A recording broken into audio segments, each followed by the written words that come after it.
পরকীয়া ভুল না, কিন্তু জেনে বুঝে করা প্রতারণা।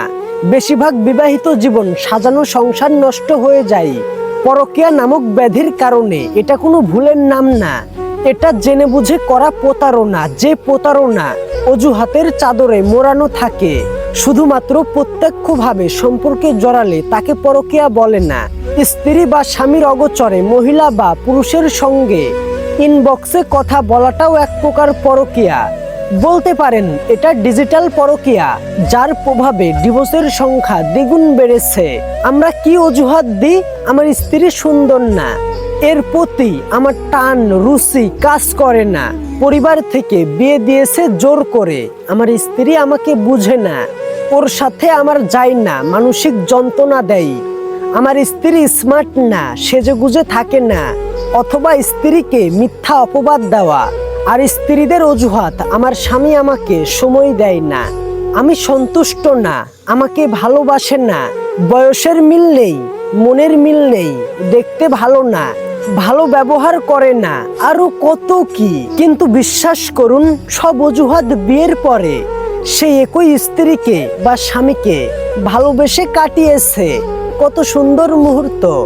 যখন দুজনের মাঝে একটা বাচ্চা এলো আর কেটে গেল কয়েকটা বছর, তখন দুজন দুজনকেই আর কাউকে ভালো লাগছে না। স্বামী স্ত্রীর সম্পর্ক তো কোনো পোশাক না যে একটা ভালো না লাগলে আরেকটা কিনে আনবেন। এটা দায়িত্ব আর মায়ার বাঁধন। স্বামী স্ত্রীর সম্পর্ক মন দেখে হয়, চেহারা দেখে না। আপনি যখন বিয়ে করেছিলেন তখন আপনার স্ত্রীর চেহারা কি কুৎসিত ছিল? ছিল না তো। আপনি সুন্দরী মেয়ে দেখেই বিয়ে করেছিলেন, তাহলে আপনি এখন কেন তাকে কুৎসিত বলছেন?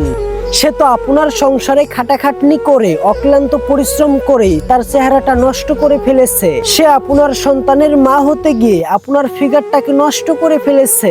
আবার একজন স্বামী, সে দিনরাত পরিশ্রম করে শুধু আপনাদের জন্য, তার স্ত্রী সন্তানদের জন্য। ছেলেরা কখনো নিজের জন্য ভাবে না। ছেলেরা নিজের জীবন দিয়ে দেয়, ছেলেরা নিজের চেহারা দিয়ে দেয়, ছেলেরা নিজের যৌবনটাকে দিয়ে দেয় শুধু তার পরিবারটাকে সুখে রাখার জন্য, শুধু তার স্ত্রীকে সুখে রাখার জন্য। আর ঠিক কয়েকটা বছর পরে আপনারা পরকীয়ায় জড়িয়ে পড়ছেন।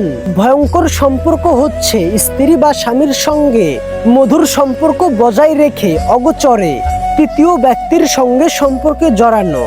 যেই মানুষটা আপনাকে ভালোবেসে বিশ্বাস করে নিজের জীবনটা কাটিয়ে দিচ্ছে, আপনি কষয়ের মতো তারই অগোচরে তার বিশ্বাস ভেঙে চুরে শেষ করে দিচ্ছেন। বিবেক আর চরিত্র নষ্ট হয়ে গেলে মানুষ আর মানুষ থাকে না, নর্দমার কীটে পরিণত হয়। পরকীয়া কখনো ভুল করে হয় না, এটা জেনে বুঝে ইচ্ছাকৃতভাবেই হয়। এটা একটি নোংরা চরিত্র আর ব্যক্তিত্বের প্রতিচ্ছবি। মানুষ যদি নিজে না চায়, তার জীবনে কেউ আসতে পারে না। তাই আবেগের বশে গিয়ে পরকীয়া করে আপনার স্বামী বা স্ত্রীর জীবনটা নষ্ট করবেন না। এর সঙ্গে সঙ্গে আপনার সন্তানটারও জীবন নষ্ট হয়ে যাবে।